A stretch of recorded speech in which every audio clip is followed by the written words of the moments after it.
Announced, my name is Thomas Conditi. I'm the President and CEO of GE Transportation for Africa. That's basically for transportation is locomotives and moving heavy freight around. I'm very pleased, first of all, that Africa Investors is hosting this panel and put this together because I think we have a very interesting group of panelists to talk about where is the investment going and what is the priority for the various countries and agencies out there. So what I'll do is let me just spend actually a couple of minutes just setting the scene for those in the room around where projects are happening and what's going on. And then as we kind of go down the panel, I'll introduce each one and then have a question for each, and then you'll be free to ask any of your sharp, incisive questions, and we'll leave the observations for the last. So. Look, across Africa, a lot is happening in the transport sector, and I would say, without any specific data, some of the most investment and initiation of projects has happened in the last 10 years, even if you look back over the last 3 or 4 decades. Whether you're talking about air, just to name a few, there are projects on the airport side in places like Senegal, in Angola. Kenya actually is sort of a recovery, but also an expansion, and then plans in Ethiopia, amongst others. And clearly, for any of you who have traveled through the region, you've seen interesting airports that you would never expect. You go to Livingstone, Zambia, and you come into an airport that you wonder, this should really be, this should be the standard for the rest of the region. On the road side, look, roads continue to be built. The number of paved roads, I think the percentages on the order is double-digit percentages growth. And you see more and more highways. Now here in South Africa, it's a common sight, but as you go to places like Kenya, Nigeria, Ghana, you see dual-lane highways with innovative financing structures, concessions, etc. And even on the port side, big ports, expansion of ports, and new ports, places like Lamu that are looking to put a big port there at the head of the Lapset line, expansions in places like Ghana, and then even here in South Africa. And then rail, which is with bias, an area that I spend obviously a lot of time focused on. I have never seen or heard of the number of projects to put in rail or rehabilitate rail as I've seen over the last 5 years. South Africa, a commitment to 1,000 locomotives to expand what is a 2,000 unit fleet on the freight side, and then almost similar on the passenger side. Mozambique, a country that, between Mozambique and Angola, a lot has happened in the last 10 years. Both countries have gone in excess of 100 locomotives to expand and rehabilitate lines as well. Kenya has a standard gauge line that's going in to replace the existing line, and also looking at a line that goes between Lamu and up north towards Ethiopia and the northwest, I'm sorry.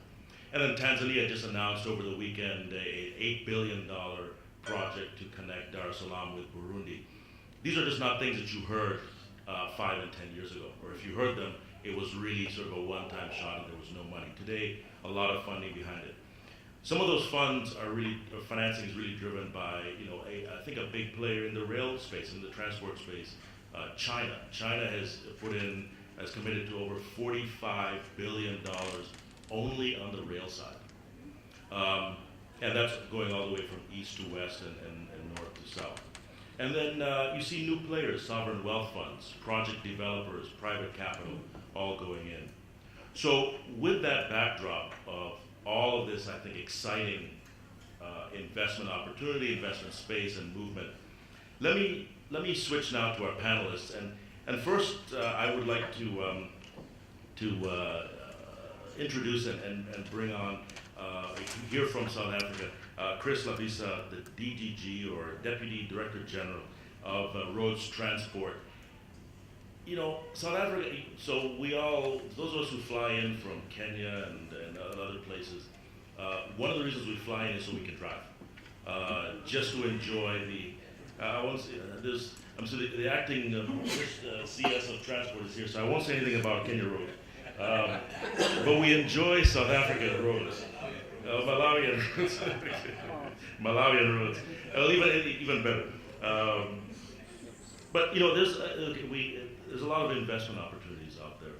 How do you prioritize? What do you set up as sort of the priority transport infrastructure opportunities for you in the Okay, thank you, and thank you very much, the honorable members, the audience, and my colleagues, the panel. I think in South Africa we are very blessed. I want to say that because of our own democracy. I think one member from the floor has raised a very crucial point in terms of the willingness of government to support development in this country. I think we are very blessed and we work as a unity in a very vibrant democracy. I think that is very key. So on the side of infrastructure development, which will enhance the development of the whole country, we do have quite a number of initiatives as government on roads, on airports, and on infrastructure in terms of maritime and so forth. But I think what is more key to South Africa to develop even further is the road network. The road network will cover quite a number of things. You see, when you are from birth to death, you need a road, isn't it? From birth to death, you need a road. So we all believe that when there is no road, there's no development. So that is where we start. This country has got more than 750,000 kilometers of roads, which need to be developed and be rideable and be user-friendly. So with that kind of a magnitude, which is one of the largest, the 10th largest network in the world, that is South Africa. So you mean that, you see, if you want to develop this road to a world-class kind of a network, it will take us more than 500 years to reach a stage of a world-class network. So what you see within the 750,000 kilometers is the 21,403 kilometers that are managed at a national level by SANRA. These are very good roads, high-order roads. Never mind about the 201 kilometers, which is making a lot of noise in South Africa. That's not enough. It's nothing. But we are saying come and invest in South Africa. Opportunities are there. Because when you look at the whole 750,000, and only 21,000 is still good. I mean, it's very good, world class. And the rest is not. So it means that we must forge areas of partnerships in terms of build, operate, and transfer, in areas of the user pay. These other people, they hate the user pay, but they run and pay for electricity, water, and so forth, but they don't want to pay the world-class infrastructure, which is roads. So we are saying the user pay principle will be key to unlock this kind of challenge that we have. So investors must come and partner with us. The PPP, build, operate, and transfer concessions, we are very open to that. This government is very listening to those kind of things. For your information, this airport here, Cape Town Airport, King Shaka, and OR Tambo, these are the 3 airports in South Africa that have been ranked among the 5th in the world. So I think we've done very well in terms of that. We want to encourage similar initiatives before the World Cup and after the World Cup, so that investors can come. The confidence is there that come and invest in South Africa. You can go the government bonds, sovereign bonds, but government is looking after each and every one who is there. I was very encouraged about the independence of our judiciary. There is nothing, we are protected, come and invest for the infrastructure. The Cape to Cairo route will integrate Africa as a continent to one, because we are saying we are one. So that we can look at some opportunities that's going to be developed during the processes. Whether it's PPP, whether it's concessionaires, whether it's government interventions, we can see how this thing can be packaged. I think in a nutshell, this is what we are saying. I'm inviting everybody, the investors, to come. South Africa is a place to come and invest millions, billions, and trillions of rands. Thank you. Trillions of rands. So Bruno, Wen is the chairman of DEG. You hear what the DGG says about investment. What are your interests in transport-related infrastructure? So for those of you who do not know what DEG is all about, DEG is a German Development Finance Institute, and we have an actual portfolio of almost 8 billion euros, and out of which 20% we have invested in Africa. So we have already understood the message of Chris that Africa is the business is a continent to do business with. So with regards to transportation, we think transportation is crucial, especially in the case of Africa, because we always have to remind ourselves that out of the 54 countries in Africa, 18 are landlocked, and these landlocked countries, they depend heavily on the transport system of the neighboring countries. And secondly, we yesterday and also this morning we have talked on the need to go for more regional integration. Regional integration requires once again transportation. And thirdly, I think integrating Africa's economy into a globalized world once again requires transportation. So it requires roads, bridges, airports, seaports, railways, etc., etc. So, and we are very eager to finance that. Our results, not only in Africa but worldwide, is rather mixed. When it comes to toll roads, it's almost negative. Why? Because there's no discipline to enforce the consumers, the users of roads, to pay for the services. So this is why we are a little bit reluctant to go for toll roads and toll bridges. We have made wonderful experience with airports. This is why we are actually looking also to support, let us say, modernization of airports here in Africa. We have made mixed results with railways, and we have made excellent examples with container terminals.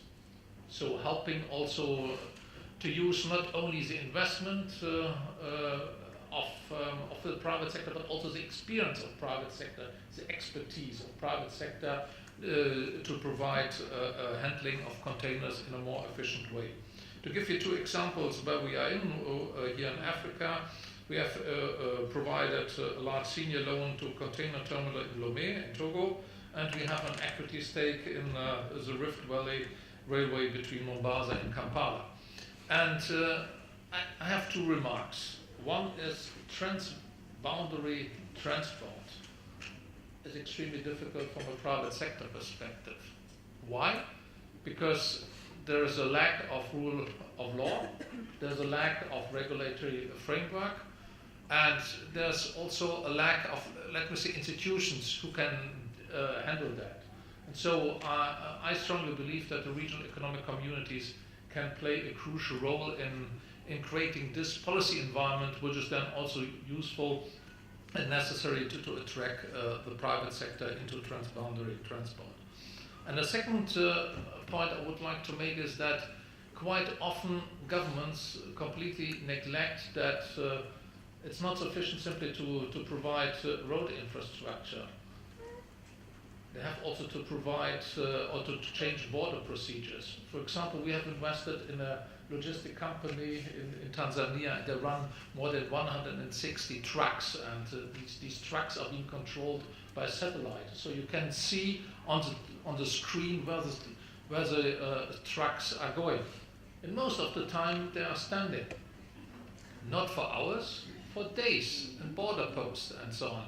So this is also comes at a huge cost, not only for the company, but also for the users who are urgently waiting to get access to the goods and so on. And this is why I think we have to look beyond purely the financing issues. We have to look into the issue of how we can provide efficient transport services, not only building roads, but also creating, let me say, a policy environment which provides very efficient transportation services. Thank you very much. I think there's, if you look at the panel, we have quite a few investors in this space. And I'm going to go to the other end of the panel to, I think, think, provide some balance and discussion around the impact of transportation projects in countries. So we have with us the Honorable James Macharia. He's the Acting Cabinet Secretary, Minister of Transport and Infrastructure in Kenya, also a good friend. And Honorable Macharia, maybe you can talk a little bit about what's going on in Kenya and what are the positives of the impact of some of these projects? Thank you very much, Thomas. I think before I do so, let me say that as a participant, I found this session extremely valuable. Let me thank the organizers of this event, because as a government minister, sitting here, I've seen a lot of positives, a lot of value, and indeed I was just saying that I feel like it's like a day in office or a day in cabinet, because some conferences you go to and people give, speeches day in, day out, but this one, let me say, it has given us very tangible deliverables. I feel that this one day, personally, I'll leave this place with a lot of, value, which makes it indeed justifiable to have come all this way. So I'd like to thank the organizers for this.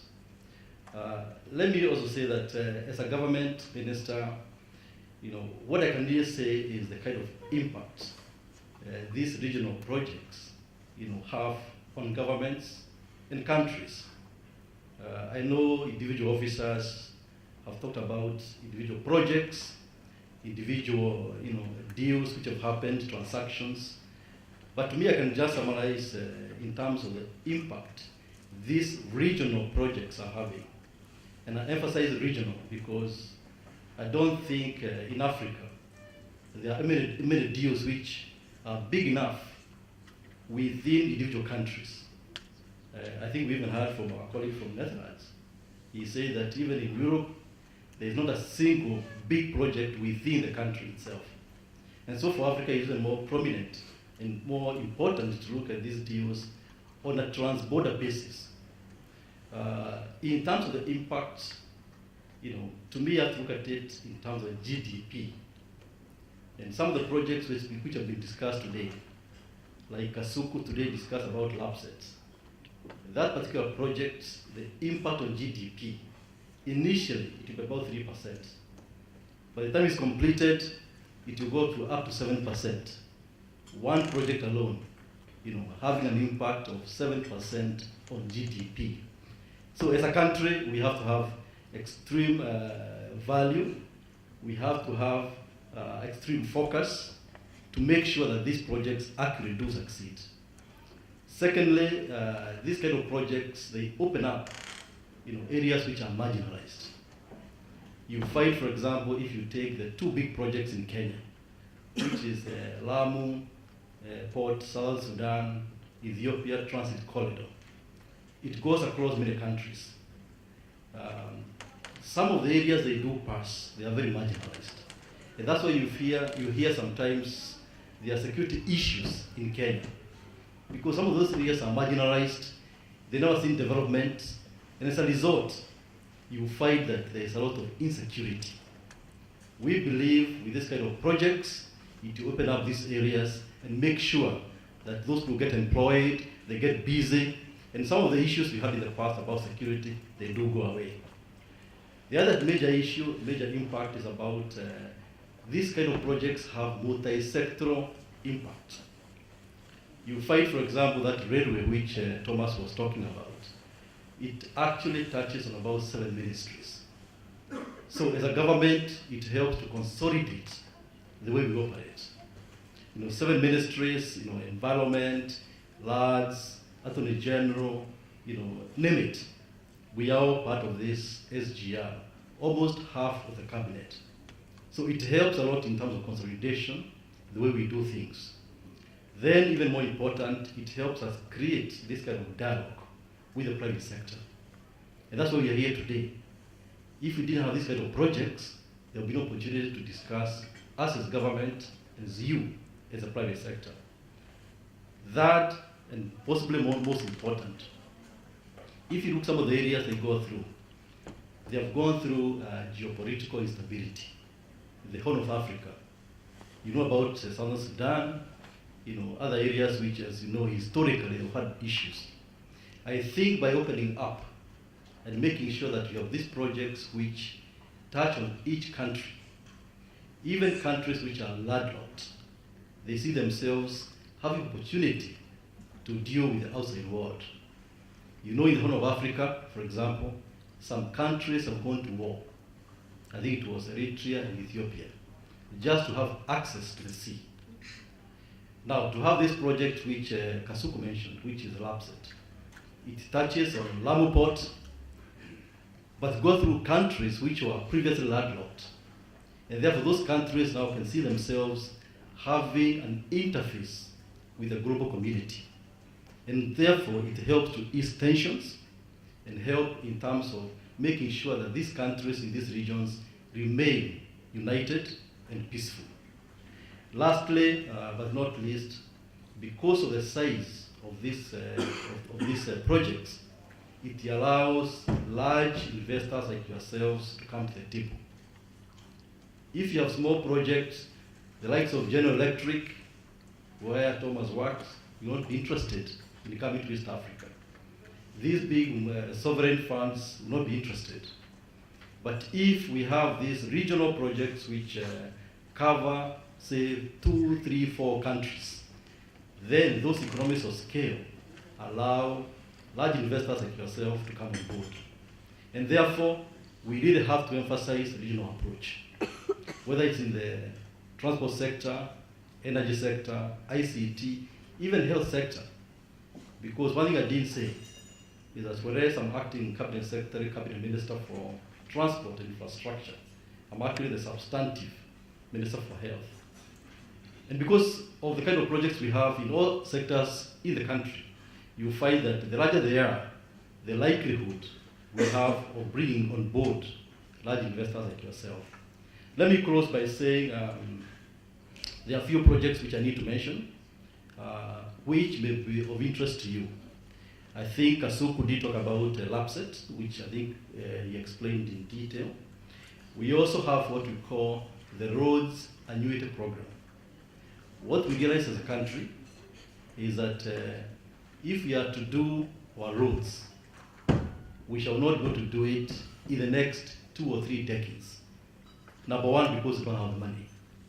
We calculated and said, if you have to do 10,000 kilometers, which is our goal in the next 5 years, we require about $30 billion, which we don't have.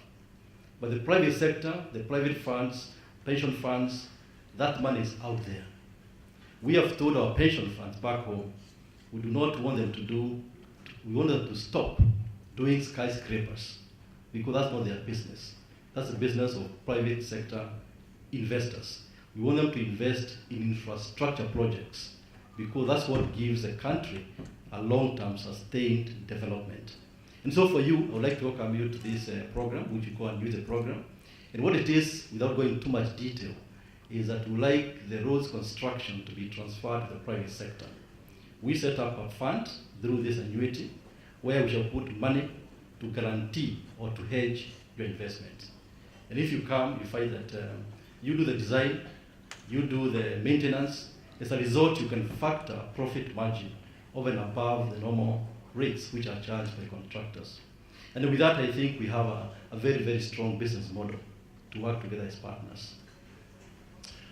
Thank you, Honorable CS. And I think for the crowd to also know, or for this audience to know, the Honorable Cabinet Secretary is also masquerading because he's a former banker.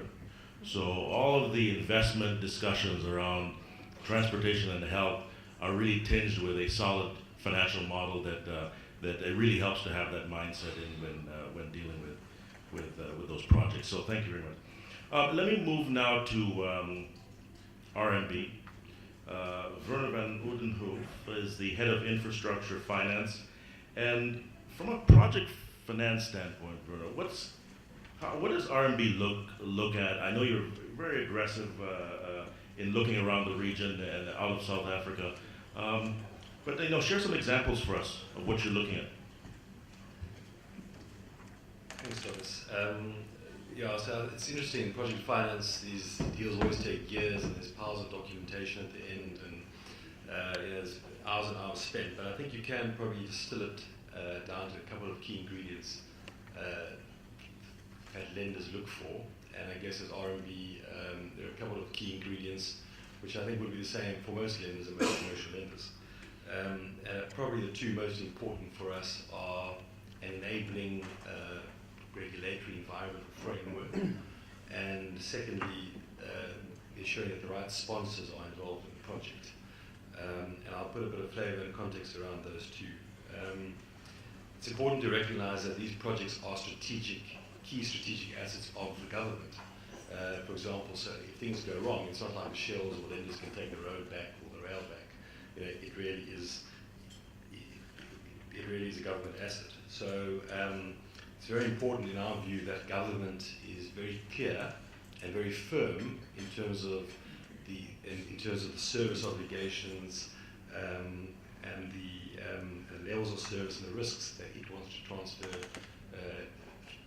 to the private sector. And I think if it wants to do that effectively, it does need the right regulatory and institutional framework to support that sort of process.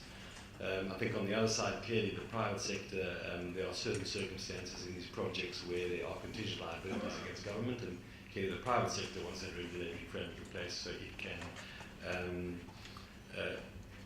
exercise under those frameworks. And then briefly on the right sponsors, I mean, it's absolutely critical from the lender's point of view, but also from the government's point of view, that the sponsors have the right technical track record in these projects and are able to deliver over the long term. I mean, that's absolutely critical. And I think the second thing is, it's important that sponsors, or an element of the sponsors, also have a good understanding of an engagement with the particular institutions in that jurisdiction. I think the second issue is often overlooked. And in our view, these are living projects, these are living assets. You can't actually evolve and actually manage the assets through legal agreements. It really does rely on a good relationship between the sponsors, a constructive relationship. You don't always need to agree, but an ongoing relationship between sponsors and the government to sit down, resolve issues, and find solutions. And in our experience, those projects that have got that right actually tend to be the most successful. So those are the sort of the key elements that the lenders would look for in deals of this nature.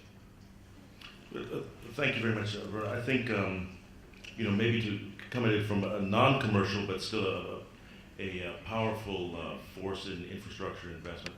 I'd like to introduce Khadija Diallo, as the director of the African Development Bank, clearly an organization that invests a lot in this space. So, Madam Diallo, how would you describe some of the projects that are coming up, maybe some of them that we've talked about on this panel, and from a co-investment standpoint, what do you look for? What's the suitability? So I'll turn it over to you. Thank you, Thomas. Well, it's true that we finance a lot in Africa. As development finance institution and multilateral, we provide $3 billion debt, equity, and guarantee of government stake in infra projects in Africa, with a target of co-financing of 1 to 6. So our target is for $1 invest to bring at least $6 in co-financing. So it's a great part of our activity. From that perspective, it is important to highlight first that financing infrastructure in Africa in general and the transportation in particular really required to address the risk-reward structure incentive of institutional investors. Otherwise, we'll not get there.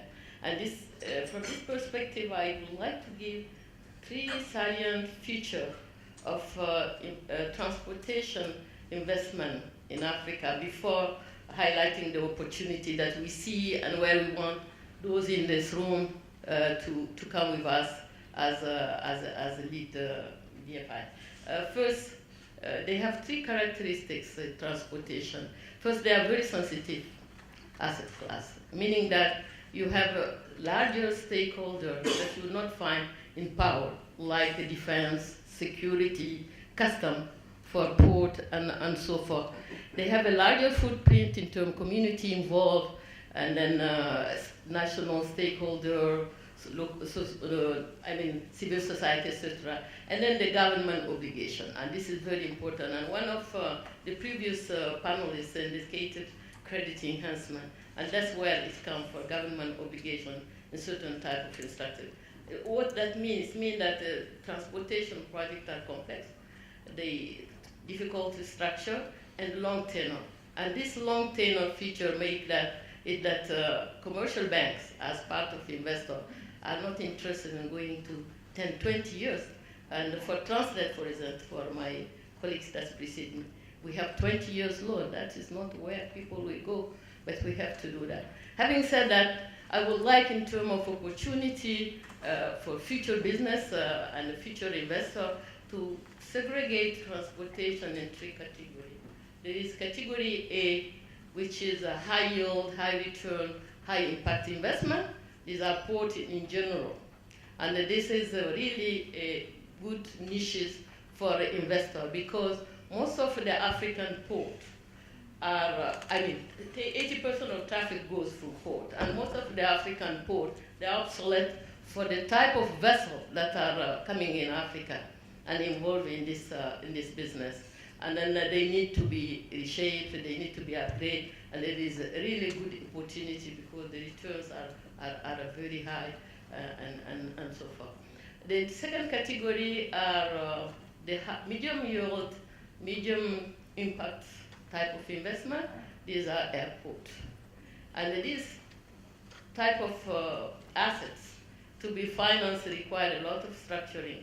However, they are good opportunity because most of the airports has more than 10 years, except the new one that you were talking about in Zambia or South Africa. But if you take Kenya also have doing good stride. But you take other airports that they did 10 years back or the colonial area, and they need to be reshaped. And we are providing a program of investment, and then we really need to have investors coming us, because the DFIs and multilaterals are shaping the framework. But there is the third category, and this is the most important one, transportation. Road, rail, and this type of assets are very difficult one. There is very, very few equity stake, and then investors that want to take equity stake. Most of them are debt, and then very frequently this type of asset also are low return. The return you will yield it maybe the break even is after 12 years, and that's not interesting. And this is where we DFIs we come from, and the multilaterals, by providing the necessary guarantees and credit enhancement, and then to go with investors. So if investors are interested in this area, we provide several types of guarantee product, credit enhancement, partial risk, partial credit risk guarantee, and even we have private sector facility in the fragile state and low-income countries. And post-conflict country, nobody wants to go. And the geopolitical risk in Africa is increasing. All the countries are facing fragility, and we have to have this in order to support. So basically, in summary, there is a lot of opportunity. We have the instrument that allow to take some of the risk, and the reward and the term of return is there. It's long term, but it's there, and we invite everybody to come. There are very, very big opportunity currently. We have a number of ports, for which Lekki Port, we want to have financial close. But Mombasa Port, I think. We have Lome, we have Dakar, is almost completed. In terms of airport, we have Jomo Kenyatta Airport.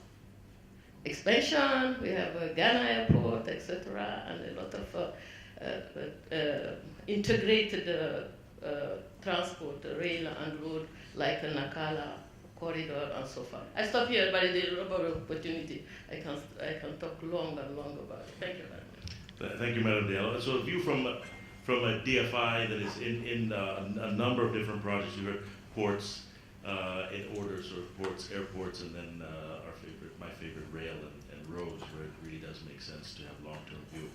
So let me, last but not least, introduce Colin Coleman, the managing director, as he called it, of a small bank in Africa called Goldman Sachs Africa. Look, I think these are serious players looking at multiple infrastructure investments. So, Colin, how do you go about looking at co-investment in projects, and you know, in the context of this discussion, what interests you across the region? Well, thanks very much. The first time I've spoken at a R&B branded event. So thanks so much for providing the platform. I hope you get your return on equity. I think the speakers really covered the territory, and particularly the last speaker was excellent in setting it out. And by the way, Goldman Sachs does a lot of the funding for the African Development Bank, which funds the transport that we've talked about. There are a couple of things I want to say. First is in the real world, and again, Mr. Diallo has put it well. In the real world, in the ports, particularly throughout Africa, I'm talking particularly West and North Africa, companies like Bolloré, and we were with Maersk earlier, are very, very active in operating ports. So the idea of please invite the private sector, actually the private sector is very active. Grindrod, for example, is very active, and R&B is probably funding them to build a massive port infrastructure in Maputo, which is going to be essential for the funding of the gas discovery in Mozambique, where you're going to have $50 billion invested around the most high-quality gas reserves found in the world, if you listen to all the oil majors, in a country that to date has $4 billion of effectively budget, which half comes from aid, and they're now going to spend $50 billion in building this gas infrastructure in Mozambique. It's quite a phenomenal story. So the ports, firstly, I think the private sector is very active. Secondly, you've got companies like GE and others very much all over the provision of rail stock and others. You have companies, for example, like Actum, who are providing the equipment to the electricity providers, who are very, very active. So, you know, sometimes, okay, so let me pause there. Then you get the sort of quasi-governmental agencies very active around airports. Now, airports, the thought of airports being government-owned and government-run is actually quite archaic. It's not really of the modern age. It's of the 20th century, not the 21st century. And the reason is because airports are massive shopping malls. So the income that comes out of airports makes it very conducive for private investors to participate. So that we'll just note there.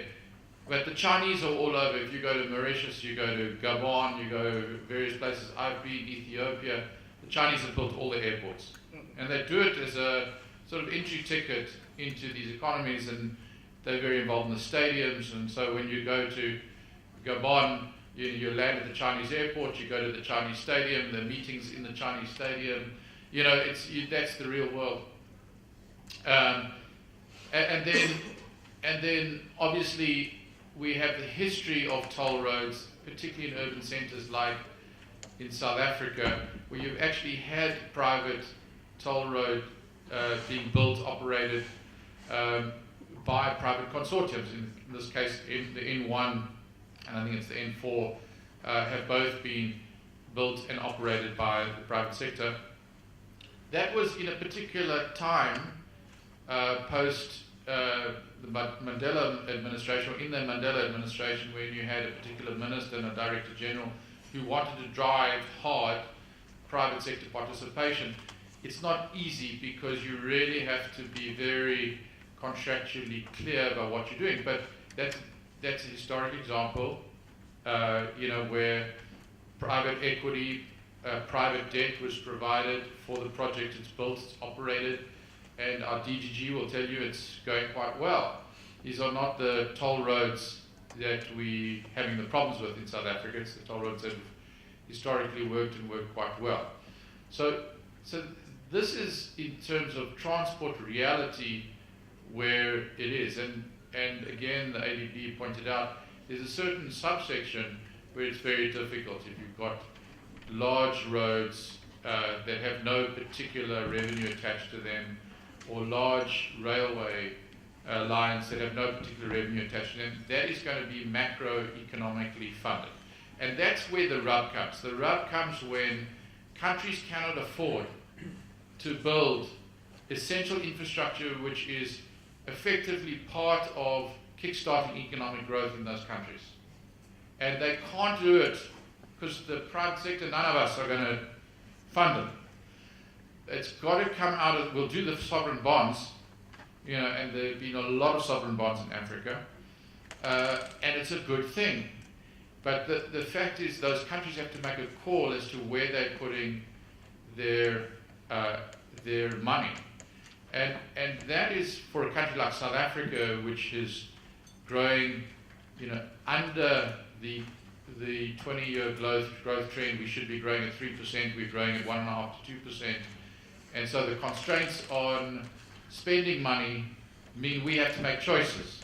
So we can put the public's wage settlement at 7%, which is 2% over inflation, but it means in order to pay for the 66 billion it's going to cost us, we have to take some investment spending away from something else. So where I'm leading to with this is going back to the nature of the business model of state-owned enterprises. Actually, the governments have to be rather ruthless now in saying, so where is it that only we can finance these things, and where is it that we can actually get private financing in? The airports, the ports, all these places. And the Chinese have been absolutely leaders in this regard. So the Chinese, this is my hobby horse at the moment, and I wrote a piece in the Sunday Times last week which touched on this, was the state-owned enterprise model in China 30 years ago was changed. So they no longer had what I would call a Stalinist view of state-owned enterprises, which is we command and control right from the top, right through the organizations, and expect bureaucracies to produce productivity. That rather what they want to do is produce a productive state where they put resources to work in these state-owned enterprises, attracted private sector participation. They listed over a 30-year period and raised $120 billion actually over the last 30 years.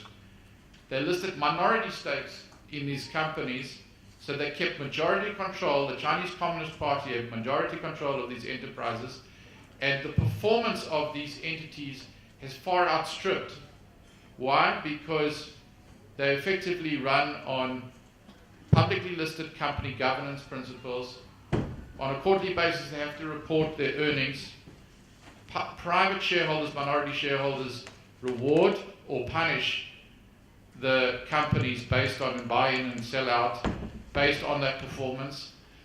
And they have to act independently. They have to act for minority shareholders as well as for the majority stake. What does the majority stake get out of it? They get $120 billion of capital, which otherwise they wouldn't have over a 30-year period, which they can spend on things that the private sector are not going to get involved in.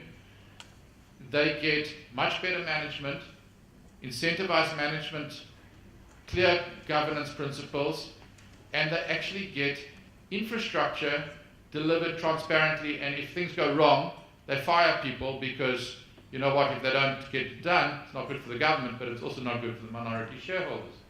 So I'm just sort of setting out that I think I would postulate from a macro point of view that in order to break the cycle of lethargy, institutional lethargy about business plans that are good but don't get built because there's either no money or there's no institutional capacity.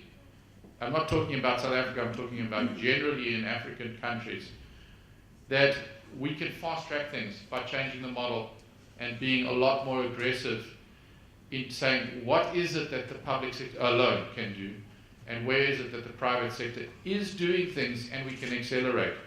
So Mr. Deputy Director General, I would sort of suggest that a listing of Transnet or a listing of Portnet would attract a lot of investment. A listing of airports company South Africa would attract a lot of investment. If you want to build roads that are going to unlock development into sub-Saharan Africa, into Mozambique and so on, you might have to do that yourselves. We'll do a sovereign bond for the government, but mobilizing that capital into projects, you have to be very, very ruthless in saying, what do we want to do with the private sector and what are we going to do on our own? Thank you, Colin. I think a great backdrop then for the audience to ask. I think we're running a little tight on time, so we'll just run 2 or 3 questions, and then in the back there.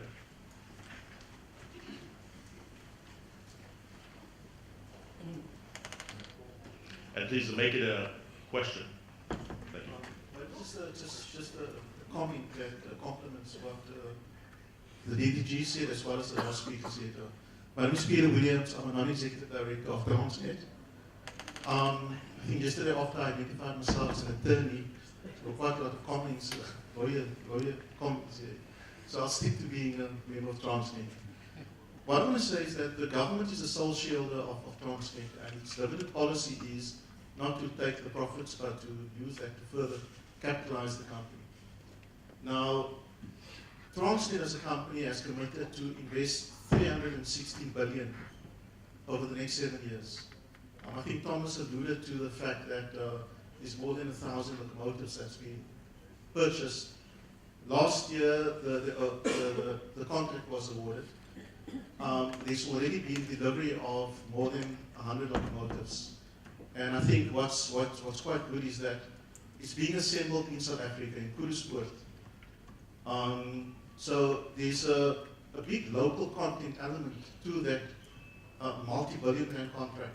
And there's lots of major spin-offs to that. But other than that, the organization is also investing in rail and road expansions, ports. Just last month, I think we opened the widening of the berths in Kuchang, close to Port Elizabeth. The deepening of certain ports are on the cards.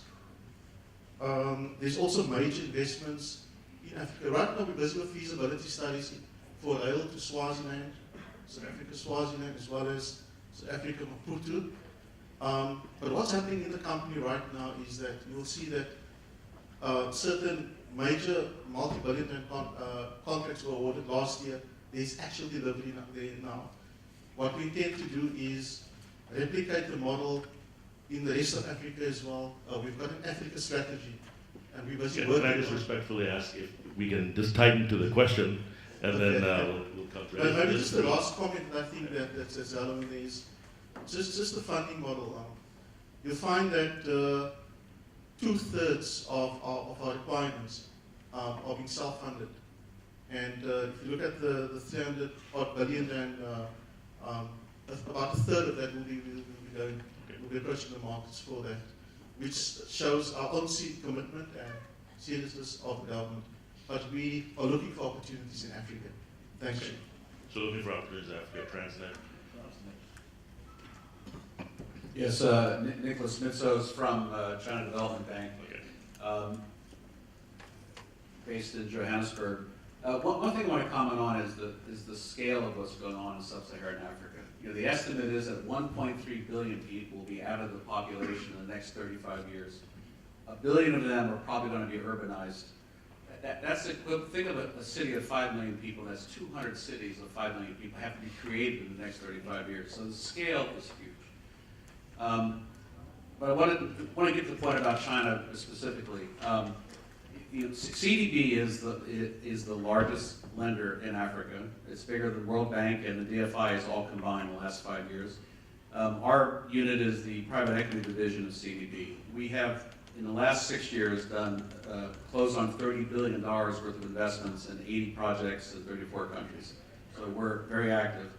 But what's changing now, there are 2 big points I want to make. First is that from the president of China on down, we're changing the model in the sense that now CDB and CAF Fund want to be more multilateral. That means more non-Chinese investors, lenders, operators, contractors, construction companies. All that is one big change. The second change is promoting infrastructure and energy investment and de-emphasizing the extractive industries, which was the earlier phase. So the main point I want to make is that we have $25 billion to put to work in the next 3 years here in Africa. So, and maybe even more than that. That's just from CDB and from the private equity division. So That's in some way a question, it's more of a comment though, that we're ready to work with the likes of Goldman Sachs and GE and other American companies especially, but we want to look at big problems and have, and get some big solutions in Africa in the next few years. So I heard basically an offer from Nick to fund the trillions that Chris was talking about earlier. So one last one. Yes, I have the mic. You have the mic, go ahead. 9/10 of the law. A comment or a question? Let me just brief. Just a brief observation. Okay. Kongo from IGAD Secretariat is in the Horn of Africa. Coming from maybe some of the issues which have been raised there relate to the so-called fragile states. It's not a very politically correct term, but just allow me to use it. And from where I come from, we have South Sudan, we have Somalia. And from meeting from yesterday, the discussions we have had are more to do with function of governments and where the private sector is very active. So maybe my observation or my comment is, and what should we do, or what can happen to these countries where they are coming either reconstruction from war, they can't even afford the infrastructure, maybe, because that is what might be the only way to spy the growth or for them to get out of the problems they are in. Thank you. Okay, thank you. So I think we'll finish with that one question. If somebody wants to take if you have no money, how do you get started on infrastructure? I think that's what my summary of, and I think there's an answer. So let's see. Maybe I'll start with some of those who have the money. So Bruno, I'll turn it over to you. No, because the DG is also part of the KfW group. I think in these particular cases, you have to rely on donor funding, because that's the only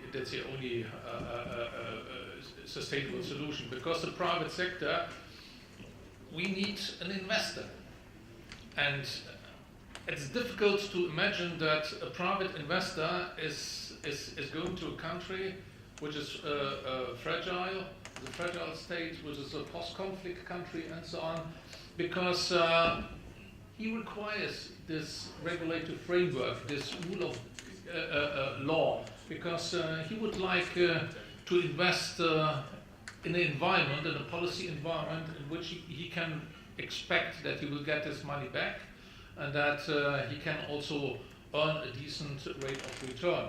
And this is why I think in these particular cases, donor funding is the most suitable solution. Okay. Well, I think that's all that we have time for. I wanted to thank our panelists. Colin? Can I just quickly say to my Transnet colleague, the bottom line of what you've said is you are doing very well. The argument I was postulating is not that you're not doing well, but that you can move faster, more aggressive, accelerate your projects by doing what I described. Okay, so there's no reason why being a sole shareholder should be an ideological sort of, and I'm not suggesting you are saying that, but I'm saying there's no reason why that should stop us from raising the capital to help you, Transnet, do more quicker. Thank you, Colin. Thank you. Doing business in Africa, you can't afford to be without Africa Investor.